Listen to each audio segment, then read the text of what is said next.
Olá, gente, tudo bem? Sou Jorge Puente. Bem-vindos ao mundo da magia e do mistério. E ao nosso vídeo de hoje, que vai ser uma collab com Mago Régulo, na qual vamos falar um pouquinho de Grimorium Verum, invocação de Lúcifer e qualquer outro tema que rolar durante o vídeo também, porque tema aqui não falta. Para quem fica meio surpreso, porque mudo o cenário, né? Eu estou no nosso templo de Campinas, ok? É isso aí, Jorge. Vamos bater um papo aqui então, né? A gente tá aqui no nosso Templo de Campinas, a gente fez a evocação de Lúcifer usando o Grimório Verum aqui, nesse local, usando esse altar, usando todas essas coisas. Então a gente veio aqui para poder falar um pouco mais sobre isso, dar uma desmistificada, falar como é que funciona, contar um pouco de como é que foi a experiência, né? Experiência de adaptação e tudo mais. E aí, primeiro você já gravou um vídeo, né, sobre isso, mas detalhadamente, assim, um pouco mais detalhadamente, o que você achou da evocação? Porque, assim, foi um trabalhão adaptar esse rolê aí do Grimório Verum, né, e pra mim é sempre muito bom. A gente tivemos vários magos que participaram disso, os magos mestres do templo, da ordem. No dia que você estava aqui também tinha o Fraterá, que é mestre luciferianista, satanista também, né? Então ele estava aqui participando. Para mim foi uma responsabilidade muito grande adaptar isso com magos igual você, que são magos incríveis, né? Que estão aí desde sempre já falando. E eu queria muito feedback seu, pra gente saber, assim, o que você achou, né, da adaptação do Grimório Verum, o que você acha sobre o que você conhece do Grimório Verum também. Vamos lá, isso é interessante. Vamos falar um pouquinho sobre o que eu conheço do Grimorium Verum. Quando eu estudei os textos antigos, o que mais me chamou a atenção do Verum é que aparentemente é tudo desorganizado. Ou seja, a tríade infernal é ótima. Você começa bem, fala, tudo bem, tá aí, né? Lúcifer, Belzebu, Astaroth. Mas depois começa uma penca de demônio que você não entende quem responde a quem. Isso é devido àquele monte de versões que tem dele, né? Estão todas misturadas e que para entender você tem que entender também o Demon Rouge, tem que entender o Grande Grimório, tem que entender o Heptameron, porque tem pedaços dele que falta que estão em outros livros. Então, a primeira coisa é adaptar como você fez, leva realmente um trabalho de tanto. Mas a outra coisa que me chamou muito a atenção foi como que você conseguiu realmente manter o espírito do ritual, que é uma coisa complicada, porque as pessoas às vezes me falam, Jorge, por que você não faz, como eu acho que falei no vídeo, por que você não faz magia ritual? Primeiro que não tenho paciência. Tipo, por isso que trabalho. Mas, e segundo que fazer um bom ritual, conseguir que a pessoa entre na vibe emocional, que para abrir o portal é complicado. Porque um ritual como este, um ritual com forte conteúdo cristão, né? Das evocações cristãs, pode neste momento até parecer meio careta, né? Meio estranho. Estamos aqui chamando Adonai, que é isto? Tá. E não, realmente foi muito bem conduzido, e tanto que terminou criando a ponte para todos nós, né? Que todos tivemos experiência do contato com Lúcifer, cada um de uma forma diferente. Então, por esse lado, fantástico. Também, então, bom, basicamente é isso, né? Assim que você está de parabéns, como eu já falei no outro vídeo, pela criação e pela criação de tudo, né? A adaptação de um ritual verdadeiramente quase que impossível, porque todo mundo fala que se você faz mal, vai dar um monte de problemas, mas em realidade esses grimórios antigos têm toda uma série de coisas que, como dizem naquele vídeo, o mago tem que saber que pode tirar e que não. Por quê? Você vai ter a pele de um carneiro que tem que ser para pergaminho, que tem que ser morto, não sei que hora. Cara, não é impossível fazer isso. Não interessa. Agora, outras coisas, não. O círculo mágico adequado, a invocação adequada, estamos seguindo um ritual, né? Então, por esse lado, e te perguntaria, o que foi o mais difícil para você em tudo isso? Vamos lá, o que foi o mais difícil no meio de tudo isso? Eu acho que é o fato do Grimório Verum ser um Grimório incompleto em todas as versões que existem dele. As pessoas levam ele muito a sério, o Grimório Verum. Ele é um livro histórico muito importante para o ocultismo, só que lá não existe o método de como fazer. Não existe como que o ritual deve acontecer. Você tem fragmentos das coisas. Você tem o círculo mágico, como ele deve ser preparado, como a sua baqueta deve ser preparada, a faca ritualística. Você tem diversas preparações jogadas lá.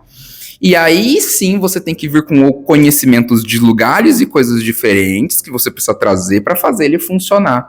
Então, a primeira coisa que eu me preocupei, e talvez tenha sido mais difícil, foi a sensação, o sentimento, a essência durante o ritual ser o mais próxima possível do que eu acredito que o Grimório precisa passar. E magia, ela é isso. A gente vai falar de alguns planos. Você tem o seu plano mental e o seu plano emocional. Durante um ritual, esses dois planos eles precisam acontecer juntos, as coisas precisam acontecer juntas. As sensações que as pessoas precisam ter precisam acontecer, precisam ser parecidas, precisam, enfim, convergir para levar a gente até onde a gente quer.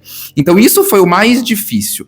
Uma vez que eu descobri como montar o ritual do Grimório Verum, consultando outros livros, porque é isso, tem um pouco de clavícula de Salomão, magia cerimonial, trouxe coisa da Golden Dawn, do livro da Golden Dawn, eu trouxe diversas coisas ali que conversam, que também tem uma tradição muito próxima da salomônica, para poder fazer um ritual que chegue o mais próximo possível do que historicamente esse rito precisava ser, para que a gente entre em contato com a entidade, né, com o Daimon, que a gente queria de forma mais próxima, né? A gente estava até conversando nos bastidores, porque as evocações desse Grimório acontecem por intermédio de uma entidade que chama Scarling. E aonde a gente encontra informações sobre ela? Não temos. Então foi toda uma correria, né? Foi toda uma pesquisa que precisou ser feita para que a gente conseguisse ter sucesso nesse ritual e para que cada um tivesse contato com Lúcifer de acordo com o que Lúcifer representa para cada um deles. Isso também foi uma preocupação que eu tive desde o começo. Para além disso, teve outra coisa que foi bem complicado também. Nós temos diversos tipos de preparação que envolvem sangue, sacrifício, morte, dia da semana certo, árvores corretas que nós não temos no Brasil e coisas do tipo, né? Então eu trouxe bastante da magia do caos quando a gente vem falar sobre adaptação, no sentido de que com gnose o mago faz qualquer coisa. Então, se eu preciso preparar uma faca, essa faca precisa ter sangue, eu não estou disposto a cortar ninguém ou nem matar um bicho, eu preciso fazer isso na minha mente ou no plano astral, né, como cada local vai chamar, e trazer aquilo e ancorar aquilo naquela faca. Então, todas essas preparações, elas foram pensadas, todas elas, eu segui todas elas, não de forma literal, até porque vilipêndio é crime, eu não estava a fim de pegar a cabeça de um cadáver dentro de um cemitério. Mas a energia necessária para aquilo estava no ritual. De outra forma. Trouxe de outra forma, mas estava lá. Perfeito. Essa coisa, como que adaptamos agora, né? E isso é muito interessante, porque, assim, lembrando de outro ritual que eu fiz tempo atrás, que parecia muito complicado, que eu fiz em Parnapiacaba com Lorde A, eu me lembro que o mais interessante foi que nós entramos numa, como se falou, juntando a parte mental com a emocional. Através disso é que a gente consegue o resultado do ritual, né? E o que poucas pessoas entendem, para mim, e o que eu vejo quando me perguntam sobre magia cerimonial, ou por que não faço, gente, isso era na Idade Média. Então, o que acontecia? Pelo que nós entendemos agora, misturando um pouquinho aqui, por exemplo, de Jean-Pierre Garnier Mallet e a teoria do desdobramento dos tempos, Idade Média era um momento em que o plano astral estava muito separado do plano físico. Então, para um mago entrar em gnose, ele tinha que fazer, literalmente, o diabo, fazer tudo para conseguir um estado alterado de consciência. E acontece que neste momento poucas pessoas lembram disso, mas se a gente que já tem um pouquinho mais de cabelo branco, se eu começar a lembrar como que era entrar em relaxamento, ou como a gente fala agora em gnose, né? Que eu falo em estado de coerência, né? Como que isso era na década de 90 e como é agora, gente, agora é ridiculamente fácil. É impressionante. A gente respira fundo, se coloca num estado emocional adequado e já entrou. Antes era um trabalho que você precisava realmente purificação, se afastar de tudo. E se no meio do ritual passasse uma moto pela rua, acabou. Então, tem coisas que antigamente, por que todo este papo? Porque antigamente essas coisas eram necessárias e realmente, na cabeça de todos os adeptos, imagina um ritual da Golden Dawn, que estávamos falando agora, né? Os caras estavam naquele lugar, todos têm aqueles cavalheiros ingleses céticos, com aquela educação cristã, tendo que quebrar tudo aquilo, precisavam, sim, fazer uma série de coisas que hoje nós não precisamos para nada. Mas, neste caso, o que você tentou, e foi muito interessante, foi manter a essência do ritual, né? Não era vamos fazer a invocação como queremos, não, vamos manter a essência do ritual original. Então, coisas podem ser adaptadas. E uma coisa que eu vou fazer aqui, que lembrei que estávamos falando de Crowley, tem um livro muito interessante, chamado Aleister Crowley, The Iron Fortune, acho que é O Logos do Eon e a Shakti da Era.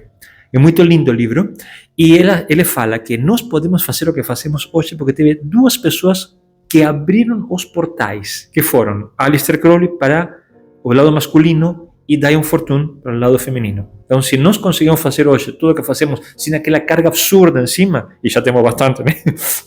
Todos, não? Já que lado cristão a gente sabe muito bem a carga que carrega, é porque eles realmente deram a vida para abrir os portais, né? Então, hoje nós temos muita mais facilidade. Então, bom, se você quiser adicionar alguma coisa, te passo e depois te vou falar sobre uma pergunta que me fizeram. Mas passa. Claro. É isso, né? A gente precisa entender que magia cerimonial, ela é mais um sistema mágico dentre tantos que existem aí. E a magia cerimonial, todos os passos dela, todas as coisas que você vai fazer, elas servem para levar as pessoas a estados alterados de consciência. A magia cerimonial é um enorme teatro que nós vamos fazer ali. E não quer dizer que a experiência que vai acontecer lá não é real quando eu digo que é um teatro, não é esse o ponto. Mas ela é um teatro onde nós estamos, através desse parateatro, desse psicodrama, entrando no estado alterado de consciência, com diversas coisas simbólicas ao nosso redor, com itens cenográficos que estão ali para atingir a nossa psique naquele momento, cada uma delas com uma preparação específica, para que a gente, quando faça a evocação, entre nesse estado todos juntos e tenha a experiência que a gente precisa. É sobre isso. E isso é uma das coisas que foi necessário trazer de conhecimento teórico mágico para dentro do Grimório Verum, porque ele não tem. Ele tem minimamente um círculo mágico que ele não deixa nem claro se é aquele que a gente precisa utilizar, né? E aí, através de pesquisa, de outras versões, etc., eu fui chegando em como que ele precisava acontecer. Mas o básico, círculo mágico ele tinha, o triângulo que ele precisava com a preparação correta ele tinha, os papéis que vocês utilizaram também fiz a preparação não exatamente igual tá lá, porque eu não queria pegar um pergaminho de pele, né, virgem, mas também segui e fiz a preparação para que durante o rito a nossa psique entrasse no estado correto que a gente necessita para fazer essa evocação. E o capeta veio. Lúcifer apareceu. Todas as pessoas ali tiveram suas experiências, né? Cada uma da sua forma, de uma forma pessoal, isso que é ótimo, né? Com resultados tangíveis. E funcionou, ele foi aprovado tanto dentro da Ordem aqui do Templo, depois com vocês, né? Que a gente já abriu também para o pessoal vir participar, para ver como é que é. E foi uma adaptação muito gostosa de se fazer ali, né? De fazer funcionar, né? Usando muito de magia atual nesse sistema medieval que a gente tem, que é o Grimório Verum, né, que é possível utilizar sim, né, é possível adaptar, fazer acontecer, sem colocar medo nas pessoas, no sentido de que qualquer coisa é perigoso para quem não sabe o que tá fazendo, né, mas para você vencer os seus medos, você precisa ir lá e fazer, enfim, existiram N motivos de por que eu escolhi esse Grimório, né, esse foi um deles também, para dar essa desmistificada. Quer dizer que não é perigoso? Não, é super perigoso, para quem não sabe o que está fazendo. Por isso que a gente teve um processo muito grande para fazer ele de forma aberta para as pessoas, né? Mas o medo, ele causa paralisia. Então, de repente, você está morrendo de vontade de fazer, só está faltando, de repente, um instrutor, alguém para ensinar, né? O Jorge, ele tem cursos maravilhosos, vai lá fazer, que você vai conseguir fazer diversas coisas ali acontecer, né? E desmistificar bastante coisa. Sim, isso é bem isso, né? Que acontece aí. Nós entramos na magia, a maior parte de nós, né? E muita informação junta. E realmente não tem um caminho claro, porque a gente fala, por exemplo, entramos em qualquer faculdade de exatas. E bom, você tem cálculo 1, cálculo 2, não importa se é engenharia, física, você tem alguém te ensina, olha, primeiro isto, depois aquilo. Aqui não. A pessoa entra e vai tudo junto. E o que eu ressaltei no outro vídeo? Importante duas coisas, o estudo e o grupo. Este tipo de ritual que nós fizemos aqui, se não tiver o que você preparou, mas todo o grupo e todas as coisas que a gente foi trocando antes, né? De ideias, assim. Então, se tiver algum problema, um aponta para o outro E você considerou isso, aquilo. Então, isso é muito importante. Por quê? Às vezes a pessoa tenta sozinha e pode cometer erro. Esse é um dos motivos pelos quais, se você vê, quando eu trabalho com Goetia ou com outros sistemas, eu sempre trabalho através de pathworking. Porque é outro tipo de abordagem. Tem outras salvaguardas. Eu falo assim, porque se eu entrar através deste canal, é complicado. E isso é muito interessante, como nós assumimos, como nós entramos em contato com a entidade. Pelo que eu vi aqui no ritual, foi muito interessante que nenhum de nós viu uma coisa negativa. Pelo contrário, Lúcifer apareceu para cada um de nós de uma forma diferente, positiva, até bonita. Eu não senti nenhuma energia negativa, assim. Apareceu capeta, não. Não. Se eu estava esperando capeta, não. Não apareceu, aliás, apareceu uma forma feminina. E coisa interessante que as pessoas me perguntaram, mas como era? Difícil de definir. Era uma energia feminina, sim, o único que eu posso falar, numa túnica branca, muito bonita, dava para sentir que era muito bonita. Assim, como uma sensação de beleza. Mas detalhes físicos, não. Vou ter que inventar na minha cabeça, não. Porque talvez não eram necessários. O que era necessário era aquela energia. Se nós consideramos que eu sirvo uma Eloá, uma Anunnaki feminina, antiga, muito possivelmente é claro que qualquer ser por aí vai se manifestar aí. Isso me leva a uma coisa que me perguntou um dos meus alunos. O que aconteceria se uma pessoa assim, com uma vibe muito boa, basicamente sem maldade, invocasse a Lúcifer? Eu falei, olha, não sei se estaria preparada. E essa é outra coisa interessante para considerar. Quando vai fazer um ritual destes? Estamos preparados? Ou seja, é necessário? Então, porque se a gente não estiver preparada, não vai funcionar.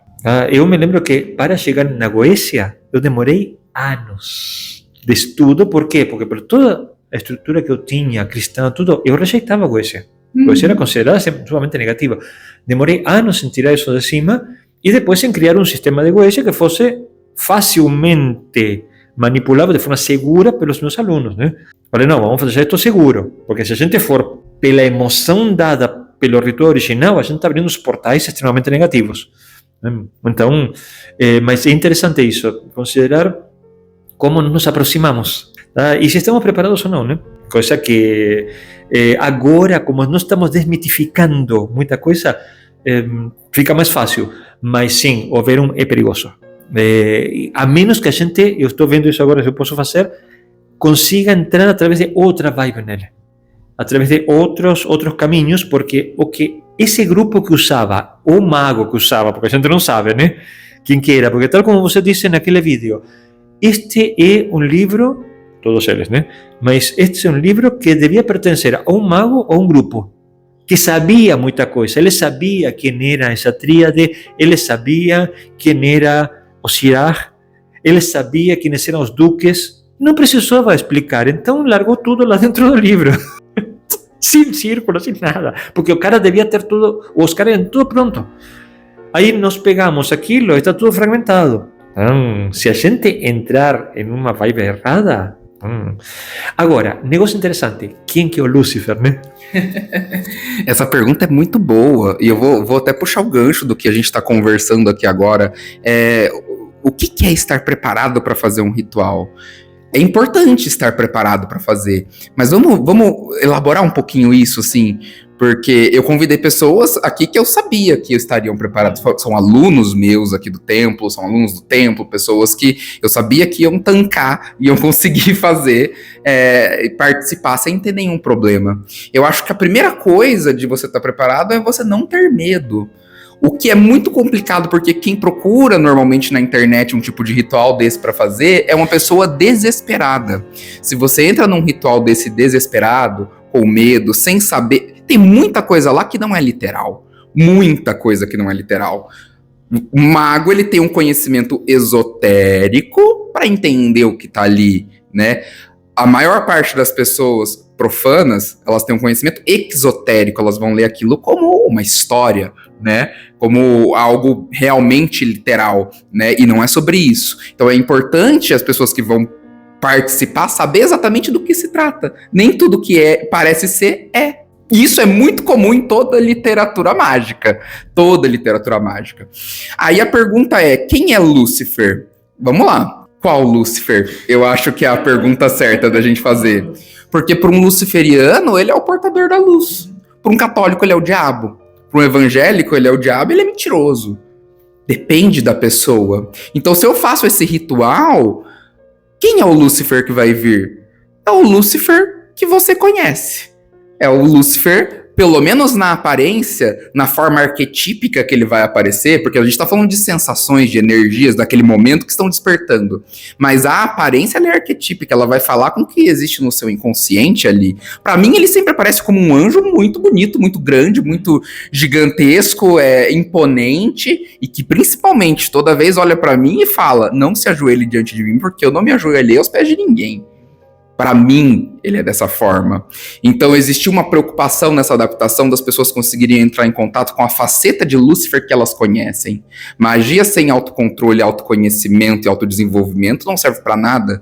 Uma vez que você conhece minimamente quem é Lúcifer para você, um autoconhecimento já aconteceu. A magia já foi válida, né? Então, é isso que precisa acontecer. No Grimório Verum, Lúcifer é o diabo. Isso está no Grimório Verum. Tem gente que não gosta que eu fale sobre isso, porque, Lúcifer, né, a igreja deturpou, tudo bem. Mas a gente está falando de uma egrégora que é desse Grimório. Então o ritual todo ele é montado para que a gente entre em contato com aquela energia, somado com o que a pessoa que está participando conhece. Mas o ritual ele tem um propósito muito claro, que é entrar em contato com a energia do Grimório Verum.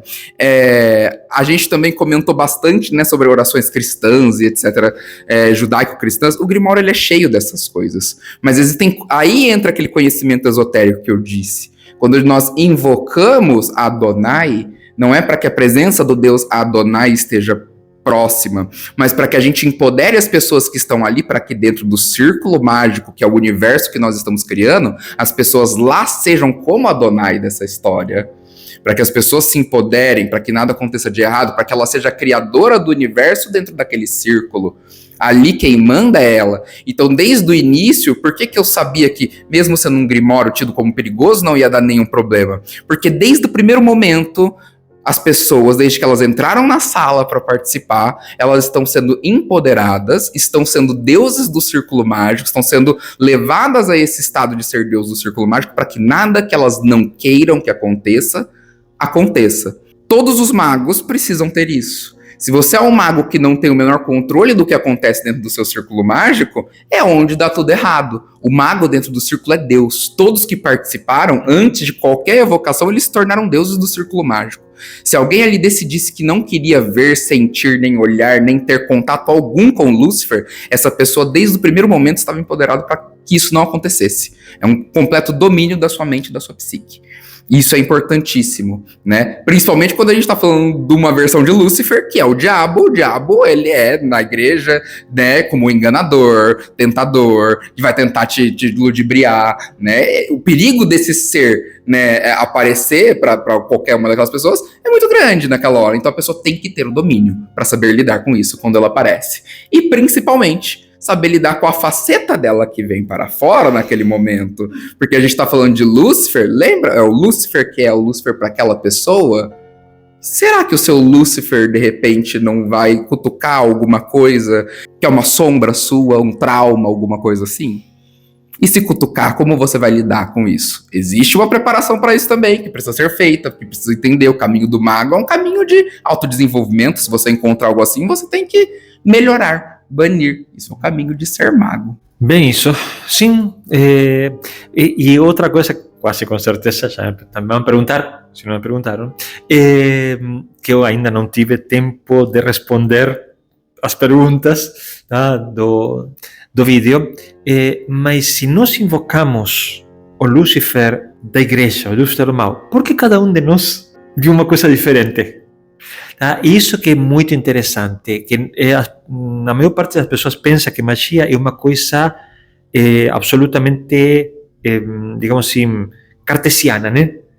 A mais B igual a C, 1 mais 1 igual a 2, não é. Isto é quântico, por falar alguma coisa, né? Desculpa os físicos quânticos, mas magia tem muito de probabilidade, tem muito de olha, vamos fazer isto e isto se vai se manifestar de alguma forma, sempre se manifesta. O negócio é que não necessariamente como a gente espera.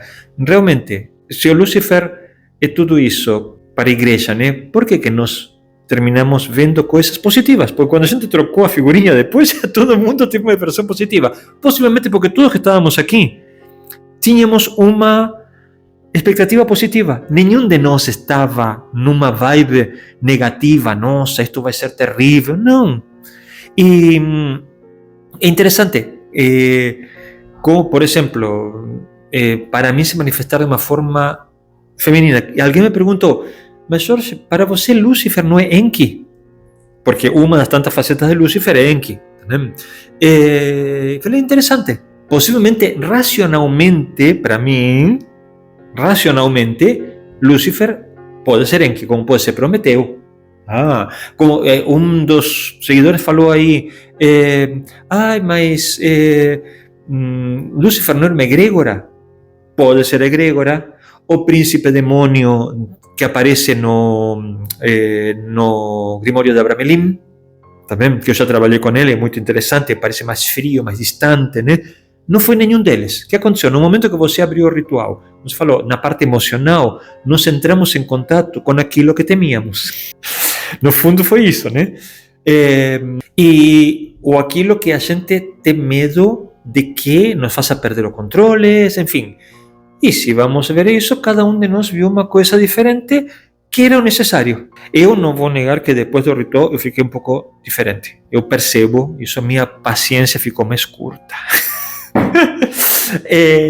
Alguém me disse que eu estava com o olhar de 1000 jardas, né? Falei, cara, não sei se fiquei tão... Mas, pessoal, é que para o último vídeo eu mudei a iluminação, acho que foi isso. Mas o que sim, que eu percebo, que eu fiquei muito mais rápido na resposta. Então, possivelmente despertei dentro meu algum tipo de força que antes estava bloqueada. E o ritual soltou. E essa força talvez foi só, assim, liberada. Por quê?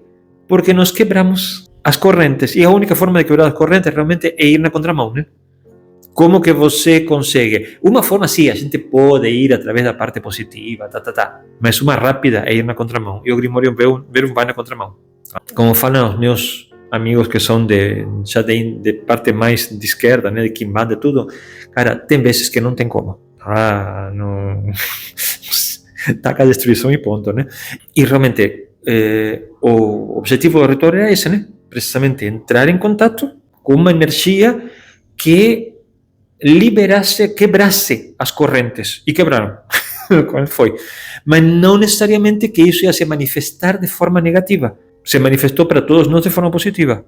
Mas, obviamente, quebrou muita corrente. É sobre isso. Essa pergunta é legal. Se ele é o diabo, por que ele se manifesta diferente? A gente fez isso com um grupo de magos.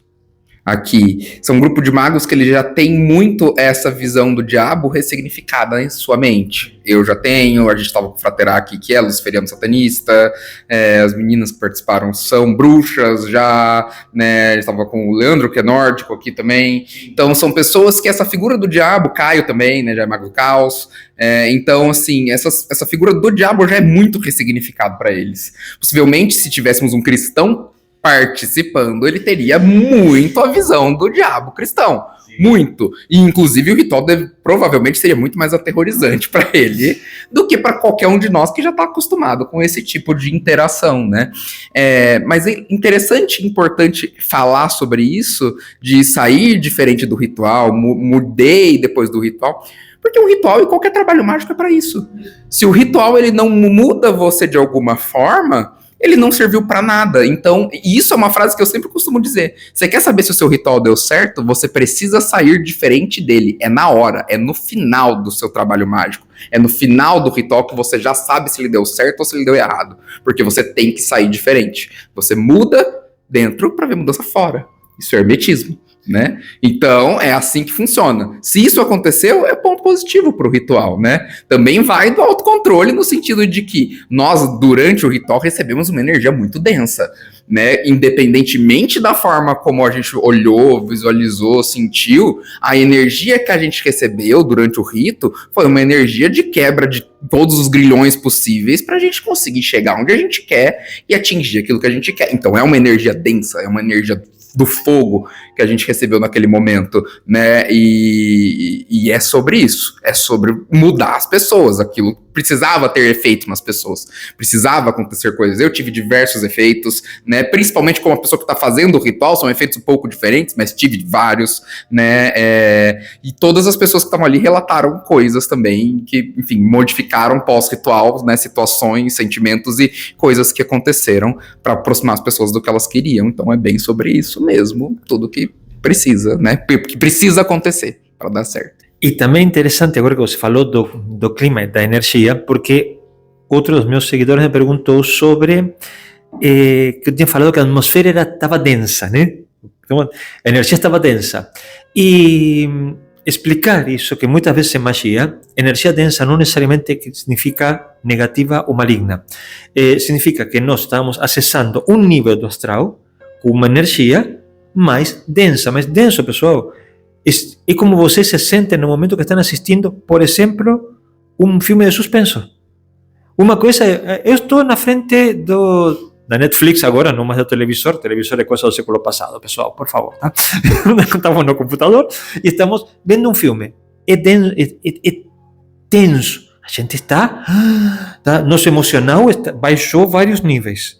Estamos assistindo uma comédia, tudo bem, tá maravilhoso. Gente, reparem como no dia a dia a gente faz essa mudança e não percebe, pensa que é normal, não é.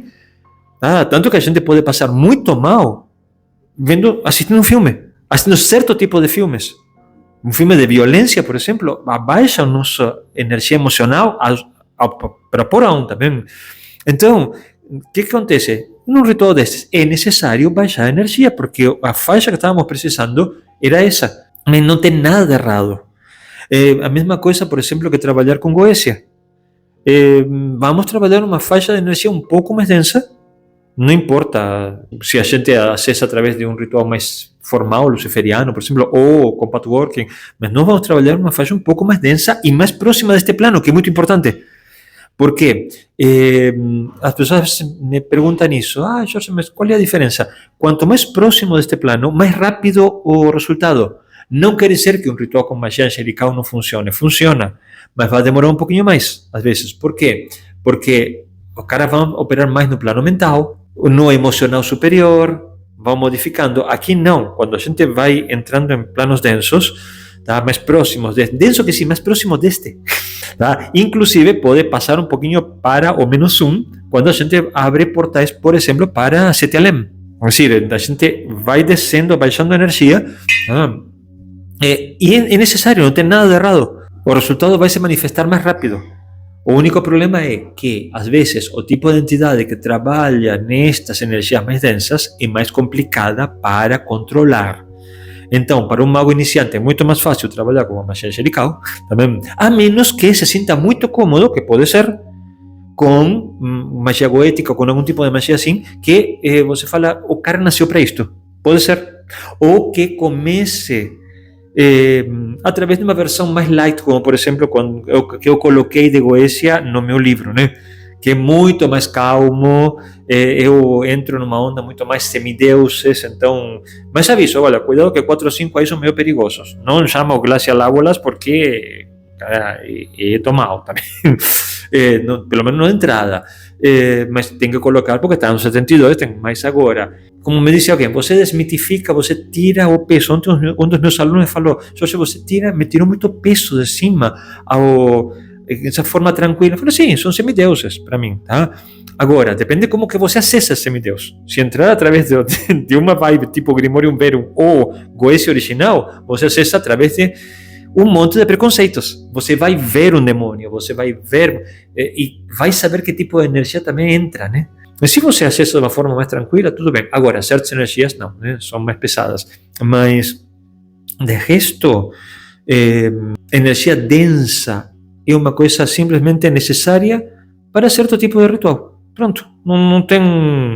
Então, a energia ficou densa? Ficou.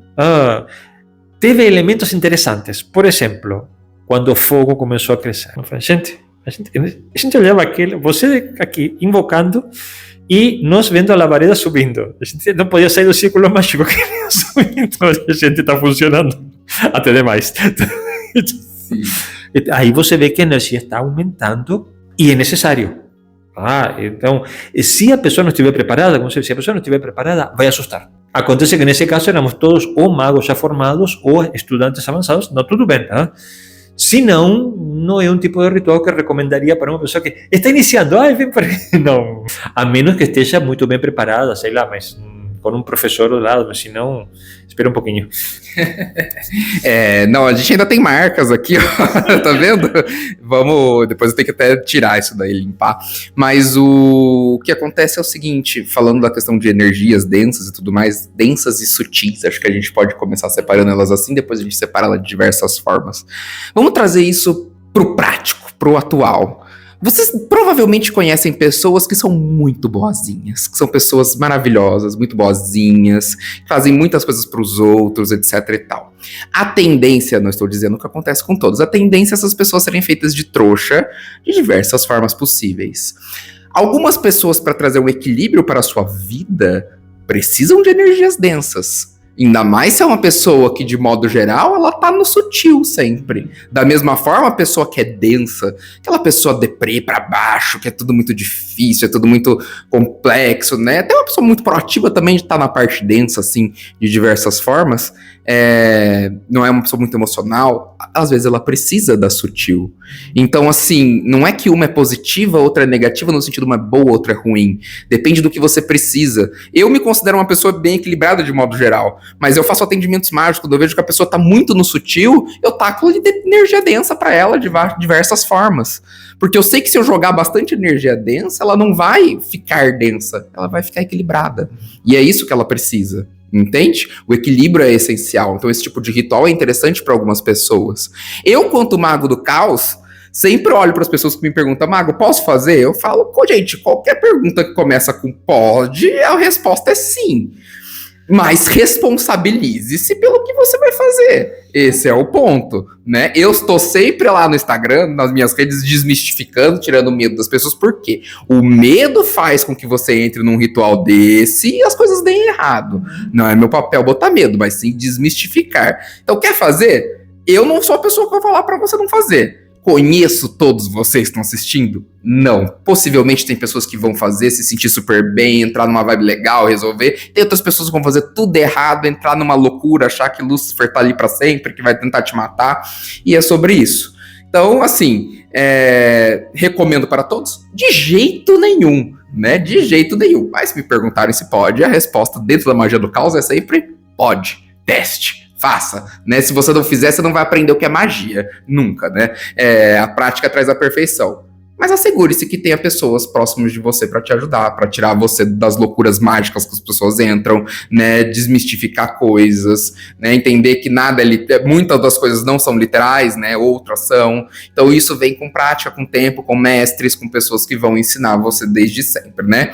É sobre isso. Né? Por conta dessa autonomia, muitas vezes as pessoas vou fazer, que elas acabam cometendo crimes de vilipêndio, cometendo coisas que eu não recomendo de forma alguma. E essa série toda que eu trouxe lá no meu Instagram e aqui em parceria com o Jorge, é justamente para mostrar para vocês que é possível fazer esse tipo de coisa, adaptando, fazendo. Por mais que a gente queira trazer o purismo máximo daquela situação, tem coisas que não são possíveis e tá tudo bem adaptar. Não escuta esses loucos por aí que falam magia sem sangue não é magia. Sangue é um ótimo condensador energético por N motivos, mas você não vai ficar matando bicho à torto direito, isso é crime, existe algo chamado IBAMA, né? Existe legislação no Brasil, você não vai fazer esse tipo de coisa. Dá pra fazer sem essas coisas. Eu trouxe pra desmistificar mesmo isso que as pessoas insistem sempre em criar uma mitologia absurda em cima e que muitas vezes elas nem sabem o que estão falando, porque, como eu falei aqui no começo, é um grimório que não tem nem pé nem cabeça, não tem uma estrutura lá. Para aprender a fazer ele, você precisa de outros conhecimentos, de iniciações, de coisas diversas ali para fazer, né? Mas a gente tá cheio de Zé Pudim na internet aí, que vai ler o Grimório e fala, não, porque o Grimório Verum é porque... Meu irmão, isso é o primeiro passo pra gente ver que ele não sabe nada, sempre. E o negócio, né, assim, de equilíbrio, né? Outra coisa muito interessante. Todo mundo quer saber, preto ou branco? Tá? Você é um mago negro, você está na luz. Que lindo, né? E acho que tem aquele famoso 50 tons de cinza, né? Que a frase completa daquilo, mais além da bobagem que aquela série de livros e o filme, né? Mas a frase completa é: entre o branco e o preto existem 50 tons de cinza. Ou seja, o mago que queira trabalhar bem, ele tem que estar mais ou menos em algum desses tons de cinza. Por quê? Como você disse, se estamos todos na vibe, somos todos gratiluz, passam por cima.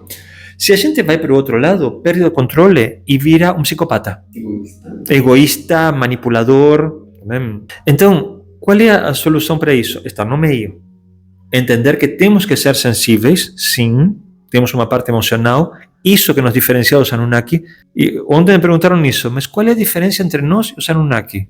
Falei que eles não têm parte emocional como nós. Tem uma parte emocional muito visível nos textos, né, que falam deles, mas é mental. Então, se a mente deles muda, eles matam o filho. Briguei com meu filho, eu vou matar. Se você vê, todos os preceitos dados no Antigo Testamento são típicos do Anunnaki. Vamos pegar acho que é Deuteronômio. Se a tua esposa amada, teu filho, teu melhor amigo, tua mãe, louvarem outros deuses, mata. Que a sua mão seja a primeira a matar. O que é isto, tá? Energia densa. É a fala de um Anunnaki. É a fala de um cara que não tem emoção. Olha, esta é a regra. Por que os Anunnaki gostam tanto de nós? Ou seja, que os que gostam, porque os que não gostam, obviamente, o caso dele não gostava muito, né? Dá para ver que a quantidade de pessoas que matou no deserto que não gostava muito, né? Mas, se você vê, por que os Anunnaki gostam de nós? Precisamente porque nós temos uma parte emocional. E essa parte emocional é muito intensa para eles. Eles não compreendem, porque por mais que somos parecidos com eles, a nossa fisiologia é diferente, vem de um primata, né? Eles são outra raça, tá? Estamos misturados, sim, mas nós temos toda uma parte emocional. E essa parte emocional abre uns portais absurdos. E se a gente não cuidar, a gente entra na mesma vibe deles, que é a psicopatia, né? A gente entra no lado escuro, a gente mata toda essa parte emocional e fica só a mental e uma parte densa, que só precisa energia, que é o que a gente assiste, vê claramente, por exemplo, no personagem de Darth Vader, né? Que é o cara que matou a parte humana dele. E não importa depois quanto os amigos tentem resgatar, ele não vai. Tá vendo? Então, qual seria a ideia aqui em magia sempre? Estar no meio. Entender que nós podemos, em um momento, fazer um ritual como este, tranquilamente. Tá vendo? Mas porque estamos no meio. Tá? Porque encaramos de forma tranquila. Isso é um aviso para todo mundo, né? E quando me perguntaram outro dia isso, uma coisa muito interessante, que estava falando com uma pessoa outro dia, ele me falou assim, qual era a defesa contra, por exemplo, contra os anjos enoquianos, porque tinham feito um trabalho para elas, aparentemente com anjo enoquiano. Eu fiquei meio sem resposta. Eu falei, a verdade é que não sei, porque eu fiz a minha segunda iniciação com magia enoquiana, mas eu fiz a estilo Crowley, né? Eu fiz com os éteres, né? Eu falei, gente, não sei, porque para mim os anjos enoquianos sempre foram amigos. Então, eu não sei como me defender de um amigo. Obviamente, se tivesse que me defenderia, mas também duvido que o anjo enoquiano faça alguma coisa comigo, porque eu sempre tratei com eles, dentro do esquema deles, bem. Então, eu falei, nunca vi o anjo enoquiano como uma coisa negativa. Por que você está vendo como uma coisa negativa? E isso vale para tudo. Ou seja, eu não vejo daimon goético como uma coisa negativa agora. Já vi antes, quando estava com medo. Eu via, ai meu Deus, o que vai acontecer se eu invoco? Acho que aconteceu com todos nós, né? Tá. Tanto que eu deixei os meus vídeos originais no canal. Por isso, se vocês verem meus vídeos originais, vão ver que eu era contra. Depois eu fui estudando mais, e na interação falei, não, gente, isso não é assim. E depois já diretamente até entrei de uma forma que cria meu próprio sistema, tá? Mas por que a gente tem problema? Porque entra, espera coisas negativas. Eu estou com medo e vou criar, né? É aquela coisa, o que a mente pensa, tem aquele sistema que realmente coloca. Se eu acredito numa coisa, eu vou ter o sesgo de confirmação. Não é assim, né? Então, gente, Goécia é um dos temas mais tranquilos do planeta. Você fala, gente, como você tem medo de Goécia de quê?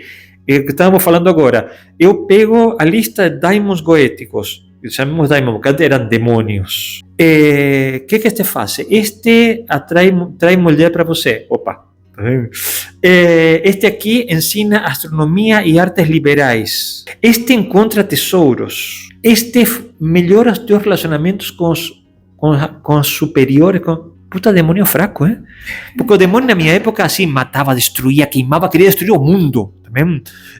Aqui não estão buscando mulher. Que é isso? Bom, entendamos que Goécia, por exemplo, é muito interessante que quando criei o livro, né? Eu estudei, fui atrás dos daimons, tanto que separei em anjos, Shedim e deuses antigos, né?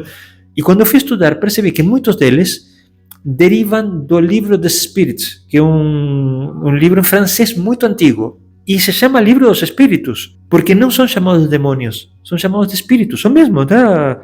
Bael, Salos, tudo, são chamados de espíritos. Então, por que foram colocados depois como demônios?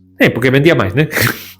Porque a igreja falava, olha, vende mais, tá? Coloca demônio, vende mais. Ou seja, a igreja mesmo, assim, não é anjo, é demônio, então é demônio, mas no original não é chamado demônio. Tanto que muitas das invocações se fala do espírito. Este daimon controla tantas legiões de espíritos. Sim, lógico, porque não tem nada de demoníaco. Citri é demoníaco. O que ele faz? Desperta a paixão nas mulheres. Uau!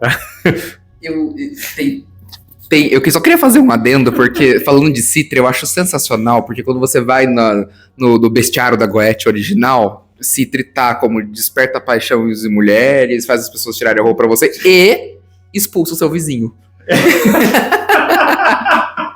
Não é? E expulsa o seu vizinho, se você não quiser. Então, assim. E aí tem um ponto que é interessante a gente falar. Qual Goetia? Porque hoje a gente tem 200 milhões de Goetias que você pode... Goetia Pathworking, Goetia Luciferiana, Goetia Salomônica, que ninguém faz ao pé da letra, porque ninguém tem dinheiro para fazer um sigilo de ouro, não é? A Goetia Salomônica, que é atribuída a Salomão, mas que a gente sabe que tem influência de Crowley com Matters lá naquele meio. Se é que não foi eles que escreveram esse negócio inteiro e colocaram que foi Salomão. E tá tudo bem. Aí a gente pega todos esses deuses antigos que foram ressignificados como demônios pela igreja, e a primeira que tem é a Goetia Salomônica. Lá eles são demônios. Uhum. Esse é o ponto. Na Goetia Luciferiana, são semideuses. Na Goetia Pathworking, você vai até lá. E aí você tem a descrição própria. Cada uma tem sua descrição própria. A gente volta no começo, quando a gente falou qual Lúcifer, qual Citri, qual Dantalion, qual... São vários, não temos um, cada um dentro da sua egrégora, cada um dentro da sua crença, cada um dentro do seu sistema.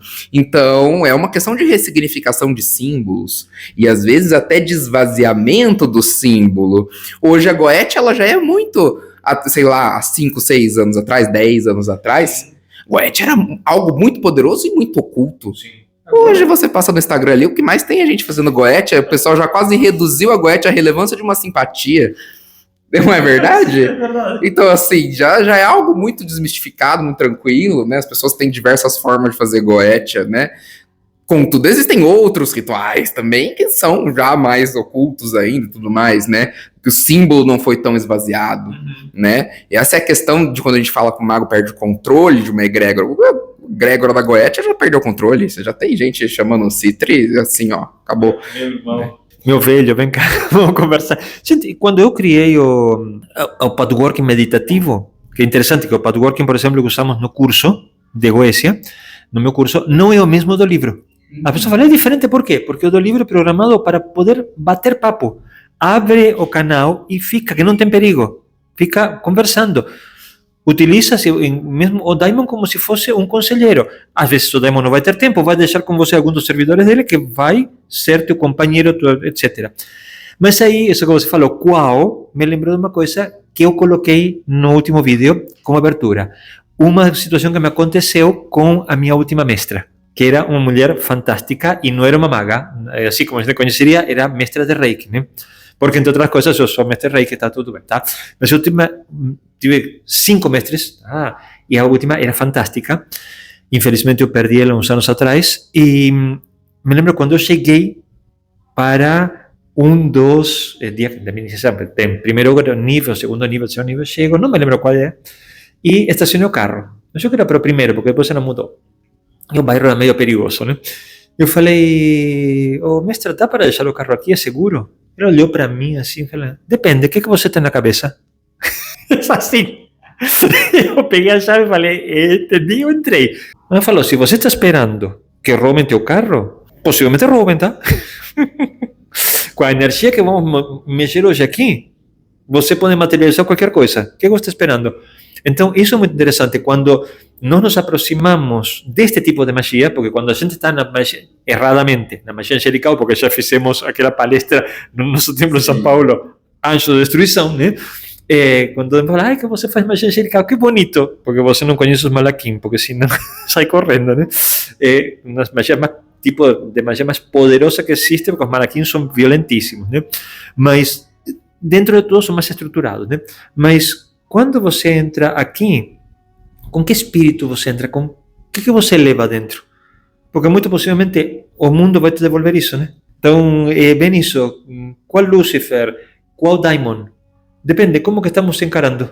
Tem um conto muito interessante de Clark Ashton Smith, em Sotique, que é um livro que eu adoro e recomendo para todo mundo, que foi um dos livros que meu pai usou para me treinar no lado negro.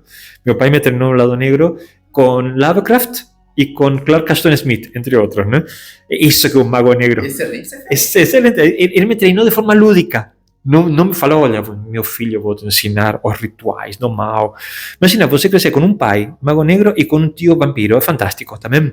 É tipo Vandinha versão masculina, né? Você fala assim, que é isto? Mas eles eram super tranquilos, nunca falam, olha, é assim não. Meu pai, Lovecraft, vamos nos divertir com isto. Mas conheço o lado negro, tá? E tem um conto de um deserto onde tudo assim, tudo é terrorífico. As pessoas que entram enlouquecem. Encontram demônios, encontram cadáveres, zumbis, de tudo. Dice, mas um dia, um casal de amantes entrou no deserto. Eles estavam apaixonados e só tinham olhos de um para o outro. Atravessaram o deserto e não viram absolutamente nada. Para eles, aquilo era o lugar mais bonito do mundo. Então, para dar aqui uma ideia profunda, seria... Gente, o que vocês levam dentro? O que nós levamos dentro? Possivelmente, no dia do ritual, nós estávamos tranquilos, contentes, bem predispostos para entrar em contato com uma entidade que sabíamos que é densa, mas que é um grande mestre ou mestra. Pronto, foi isso que a gente viu. Então, o que cada um de vocês leva dentro? Pensem nisso. Vou passar aqui.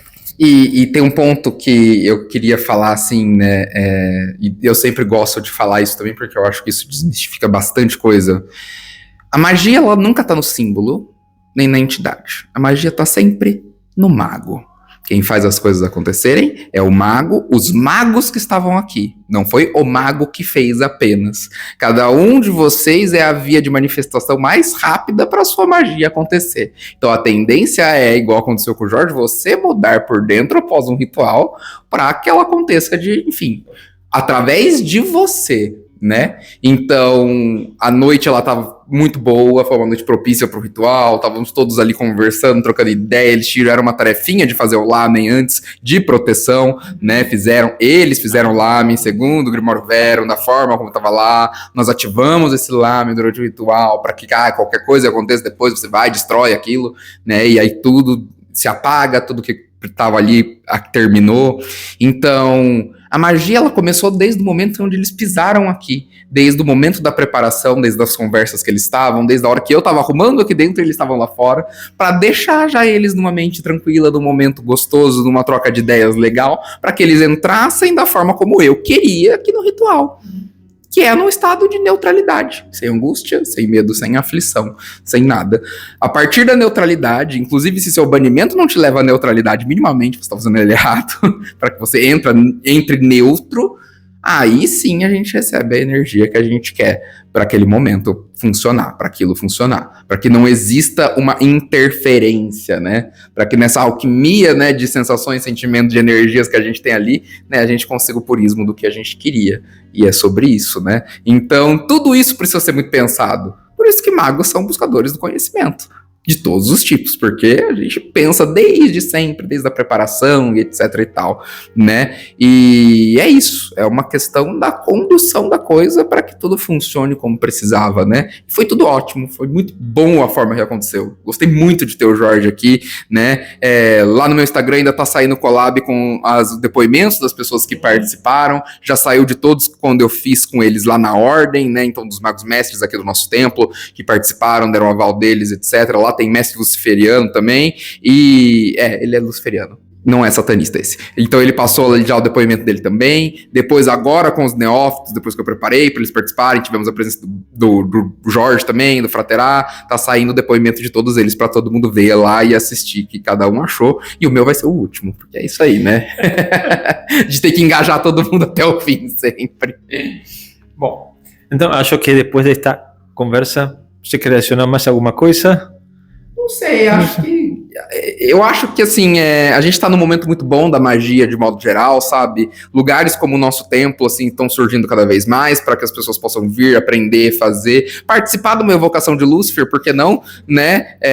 Obviamente com devido à preparação das pessoas, mas por que não? Ver, desmistificar e entender que o mundo é muito mais do que aquilo que as pessoas ensinaram e imporam para você desde pequeno, né? A gente não tem só catolicismo e pessoas evangélicas e espiritismo, nós temos muitas outras coisas que dá pra gente explorar por aí, e o nosso templo ele é um colégio religioso, que significa que qualquer pessoa pode vir participar, independentemente da sua religião. Você pode vir para uma das unidades do nosso templo, você vai aprender, é uma escola, é um colégio, né? Muitas vezes a gente vai conflitar com a sua fé sim, porque a gente tá falando de conhecimento, né? E a fé por puramente fé, ela é burra, né? Porque você não se questiona. Então aqui a gente vai fazer você questionar diversas coisas. Não é para transformar vocês em ateus ou qualquer coisa do tipo, não é essa a ideia. Mas fazer vocês pensarem que talvez muitas das atitudes que a gente tenha uma construção de fé que a gente não quer e que separa a gente da nossa verdadeira vontade, do nosso eu superior, sagrado anjo guardião, como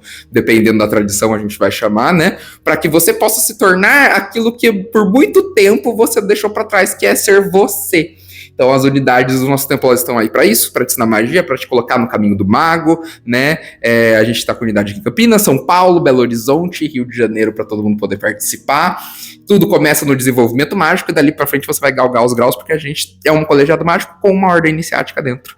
No momento certo você é convidado para participar e fazer todas essas experimentações igual do Grimório Verum. Todo mundo vivia falando para mim que era perigoso, eu falei, então eu vou fazer para ver se é mesmo.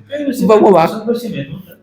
E aí a gente descobre o que é perigoso. Não é tudo é perigoso. Tem coisas que são perigosas, tem momentos, tem o perigo. Uma psicose mística, por exemplo, isso é um verdadeiro perigo, né? A pessoa terminar o ritual e não sair daquele universozinho que a gente criou é um perigo. E isso são os perigos reais da magia. Então vamos decompor, vamos ver exatamente o que é perigoso para chegar no que é o perigo mesmo e fazer alguma coisa para não deixar aquilo perigoso, né? Deixar aquilo de uma forma que dá para fazer sem a pessoa surtar, enlouquecer, etc e tal. Então é sobre isso, é um espaço de experimentações, né? E eu tô recebendo bastante o Jorge aqui ultimamente, ele tá vindo bastante aqui, né? Porque é isso, né? Já falei para você, a casa é sua para vir sempre que quiser, fazer experimentações, já temos workshop seu marcado aqui em Campinas, em São Paulo, né? Depois você põe a data na descrição que eu não lembro, mas já tem, já.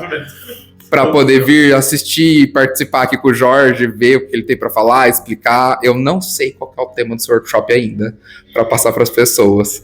Mas o Jorge vai estar aqui para passar ele do mesmo jeito. O último que ele fez em São Paulo foi um sucesso. O pessoal falou: não, só traz de volta. A gente quer ele de volta para ele ensinar mais, para ele falar mais. Então já marcou correndo para ele estar lá, né?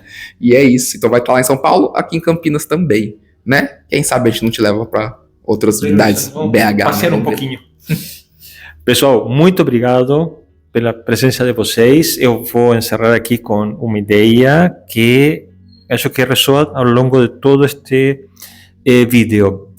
No final, é o mago quem define o mundo dele. Se vocês querem ver, se nós queremos ver que é tudo negativo, vamos ver tudo negativo. E não é papo de autoajuda. Infelizmente, é uma realidade.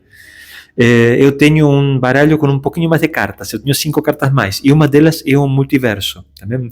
E o multiverso é aquela coisa, você pode fazer o que você quiser, tudo está a tuo dispor, mas o que você leva dentro? Que falou a minha mestra, né? O que você leva dentro? O que nós levamos dentro? Isso é muito visível na nossa sociedade neste momento. Tá? Claro que todos nós temos um lado bom, um lado, digamos, mais denso, um lado mais suave. Se a gente misturar bem, vocês podem criar qualquer coisa. E utilizem as ferramentas. Por exemplo, uma coisa que às vezes me perguntam: Jorge, por que você escreveu esses 2 romances agora? Porque eu sou de livro mais técnico, né? Falei, porque eu entendo que tem um monte de pessoas que não se atrevem a fazer ritual, mas querem trabalhar com magia. Então, eu coloquei 2 matrizes convergentes, que são uma forma de você internalizar uma matriz energética que te permite controlar o meio, sem necessidade de utilizar goécia, de utilizar anjo, porque a pessoa não se sente cômoda. O que é importante é, vocês controlam, nós controlamos a nossa pequena esfera de realidade. Não vamos controlar o mundo, tá bem? Vamos controlar a nossa esfera de realidade. E isso quer dizer ter o controle sobre o que entra, né? Sobre o input, que isso é essencial. Tá? Como que nós respondemos como magos, e todos nós somos magos, porque o mago, no final, é, digamos assim, o ponto de iceberg, né? Mas todos os seres humanos têm a capacidade de modelar as coisas. Como que você modela? Respondendo de forma positiva, de forma adequada. Positiva quer dizer adequada. Você recebeu um afago, você responde com outro. Você recebeu um ataque, você se defende. O problema é que a maior parte de nós está recebendo uma carícia, dando um chute. Então... Entenderam? Pues, tem clientes meus que falam: por que a coisa não funciona? Porque quando você está sendo acariciado, você está atacando. E quando você está sendo atacado, você é passivo. Cara, tem que equilibrar. E o equilíbrio vem de a gente conhecer a nossa sombra, coisa que a gente aprende magia, porque senão se ferra, tá? Não sempre, e operar de forma integrada. Mas basicamente todos nós temos a capacidade de tomar o controle e criar o que a gente quiser, tá bem? Bom, depois desta reflexão profunda, pessoal, eu vou deixar vocês por aqui, acho que foi bastante vídeo. Mandem as perguntas, como falo sempre, também. Lembrem que o canal a gente faz entre todos e, bom, esperemos que tenha mais vídeos, vai colar, com você, com o pessoal aqui, tá? Fantástico, obrigado por me receber aqui no tempo, tá? E para todo mundo aqui, como sempre, muito obrigado pela companhia e vocês já sabem, né? Se a minha senhora e o meu senhor estão de acordo, a gente se vê no próximo vídeo ou em algum podcast por aí, também. Super abraço a todos. É isso aí, pessoal. Tchau, tchau.